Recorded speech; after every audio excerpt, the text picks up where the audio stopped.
Biblioburro by Jeanette Winter, a true story from Colombia.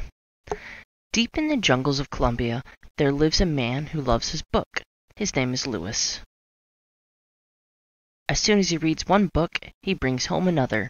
Soon, the house is filled with books. His wife, Diane, grumbles. "What are we going to eat? Books? With our rice?" Luis thinks long and hard.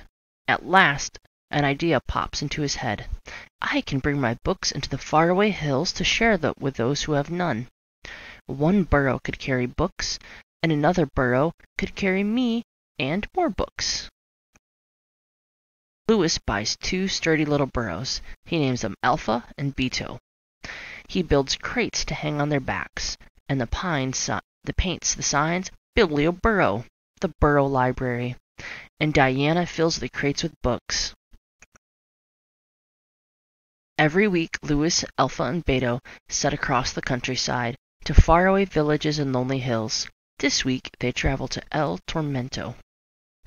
When the sun burns high in the sky, Luis and the burros stop at a stream to drink cool water. After they've had their fill, Beto balks. Luis pulls and pulls on Beto's reins, but Beto won't budge. The children are waiting for us. At last, the burro gives in and steps across the stream. Deep in the hills, the path is lonelier than ever.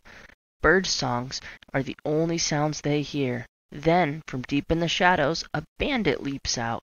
"Please let us pass," Luis says. "The children are waiting." The bandit scowls at the books, but he takes one and growls. "Next time I want silver."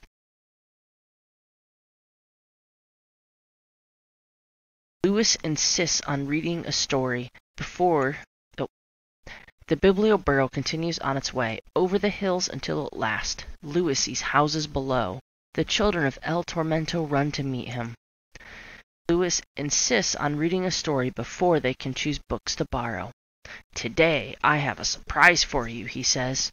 He reaches behind the books and he pulls out a bundle of masked little piglets. "Put on a mask and I'll read you a tale about pigs."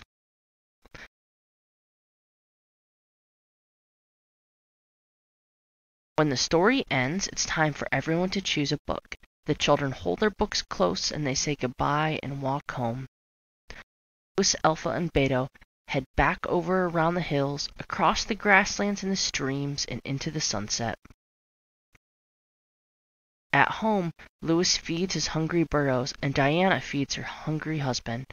But instead of sleeping, Luis picks up his book and reads deep into the night.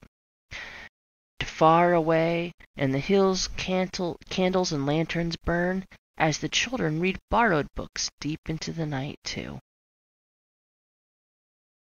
Biblioburro is based on a true story of Luis, who lives in a remote town in northern Colombia. He understood the transformative power of reading because of his experiences as a school teacher. He wanted to share his collection of books with children and adults in the isolated villages and distant hills where books were scarce. Most houses had none. Luis and his two burros began bringing books to the village in 2000. He started with a collection of 70 books that has now grown to 4,800, mostly from donations. Now the Biblioburro travels to the hill every weekend. 300 people more or less look forward to the borrowing books that Luis brings. A small corner of the world is enriched.